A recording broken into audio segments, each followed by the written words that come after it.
Nessa aula, nós iremos continuar conversando sobre as técnicas relacionadas à medição de ângulos horizontais.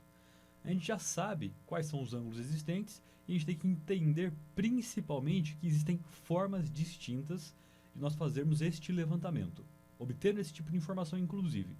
A gente encontra leituras do tipo diretas, leituras invertidas e ainda as reiterações, dependendo de qual seja o levantamento que você for fazer. Então, pegando como leitura direta, nosso primeiro caso, o caso mais simples possível, significa o seguinte: estou aqui com a nossa estação total já, que participou de outras aulas, e eu tenho meu equipamento posicionado no ângulo horizontal 0. Então, essa é a minha posição original do equipamento. Como eu já tive a orientação dele em zênite, ou seja, eu sei que aqui é o meu ângulo de 90 graus, e aqui eu estou posicionado na posição 0 grau horizontal. Quando eu faço esse tipo de leitura, ele me deu o ângulo horizontal, o ângulo vertical e também a distância, eu tenho uma situação. Leitura direta. Quando eu rotacionei meu equipamento e fui para o próximo objeto, em nenhum momento teve alteração na luneta. Ele continuou para a gente exibindo uma leitura direta. A única coisa que aconteceu, mudou meu ângulo horizontal, ele não é mais 0, agora ele é 30, e a minha luneta está em 80. Quando a gente fala de invertida, que aí eu acho que já vai começar a ficar mais clara a diferença entre os cenários, é o seguinte: tenho aqui o meu objeto fazendo a visada na situação 0 grau horizontal, 90 graus no vertical. Quando eu faço esse procedimento, rotacionei meu equipamento 180 graus e tombei minha luneta, agora ela está em 270, eu acabei criando uma série invertida de leituras. Eu continuo visando o meu mesmo objeto, porém a referência angular dele foi alterada. Não é mais 0, e sim 180. E para minha luneta acompanhar essa série de leituras, ela teve que também rotacionar 180 graus. E nós conseguimos ver esse exemplo nesta figura em tela. Percebam que o meu equipamento ele está posicionado no momento 0, vamos chamar dessa forma, emitindo a leitura direta, que é essa posição que nós estamos aqui agora com o instrumento. Eu posso rotacionar, então esse movimento aqui é essa rotação de luneta, eu tombo a minha luneta 180 graus e eu rotaciono meu equipamento também 180 graus. Eu consegui criar uma leitura do tipo invertida.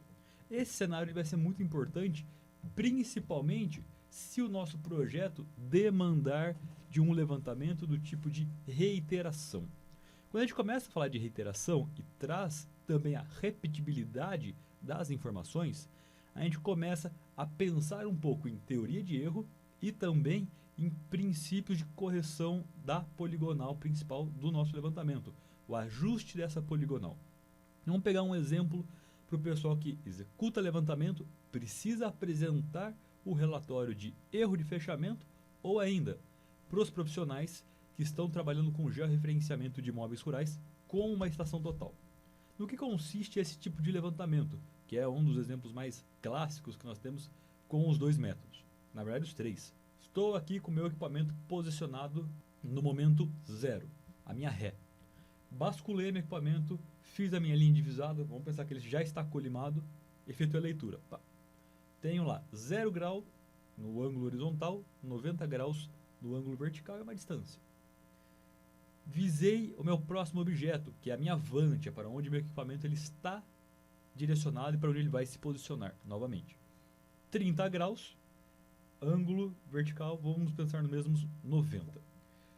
Quando eu solto meu equipamento e permito fazer esse tipo de movimento, o mesmo objeto que foi lido anteriormente na posição 0 horizontal, 90 vertical, terá 180 na posição horizontal e 270 na posição vertical. Quando eu faço a minha nova leitura no outro ponto, que é a minha avante, que havia apresentado 30, o que vai acontecer? Agora eu tenho 210. A diferença angular, aquele HZ meu, ele continua sendo os mesmos 30. Porém, como eu trabalhei com a inversão de leituras, eu tenho um valor angular diferenciado. Quando eu faço esse trabalho, essa série, isso compôs uma série de uma leitura direta e uma leitura invertida. Fiz uma reiteração. Quando eu começo a trazer uma série de repetibilidades, eu repito essa operação, leitura direta, ré-vante. Basculei, leitura invertida, ré-vante. Quando eu faço esse tipo de operação, mais de uma vez, eu estou criando uma série de repetições idênticas ou muito próximas a isso, que depois vai me permitir, através de uma fórmula, através de uma equação estatística, corrigir e também obter o desvio padrão do nosso levantamento. Tem relação com a qualidade do equipamento, com o grau de precisão dele? Tem, porque isso também vai delimitar qual é a maior qualidade que você vai ter. Então, se eu tenho um equipamento de 2 segundos, que é essa estação que a gente está trabalhando aqui, eu obviamente não posso esperar um erro de fechamento se eu tivesse uma estação de 1 segundo. Então, são grandezas proporcionais essas. E outro ponto, quando eu trabalho com essa repetição e eu aplico essa fórmula estatística, eu tendo a normalizar esse desvio meu e criar uma média. Essa média, ela traz maior exatidão ao meu levantamento topográfico. Então, esses dois aspectos, esses dois pontos, são extremamente importantes para esse entendimento inicial de quais são as formas de levantamento. Vocês podem se perguntar, mas Felipe, toda vez eu vou ter que fazer por reiteração? Não. Depende do projeto que você for fazer. Pensa no seguinte, você vai fazer um plano altimétrico. Você precisa apenas caracterizar a informação na superfície de um terreno.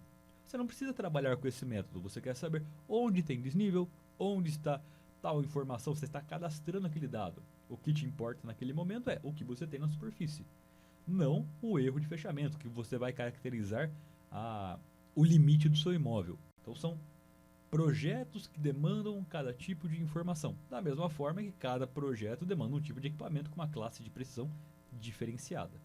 Entender esses aspectos extremamente importantes para esse momento da nossa aula. Até porque na próxima aula nós já veremos uma planilha descarregada com as informações de uma reiteração, de um georreferenciamento, por exemplo, e aí nós iremos trabalhar com as telas das médias.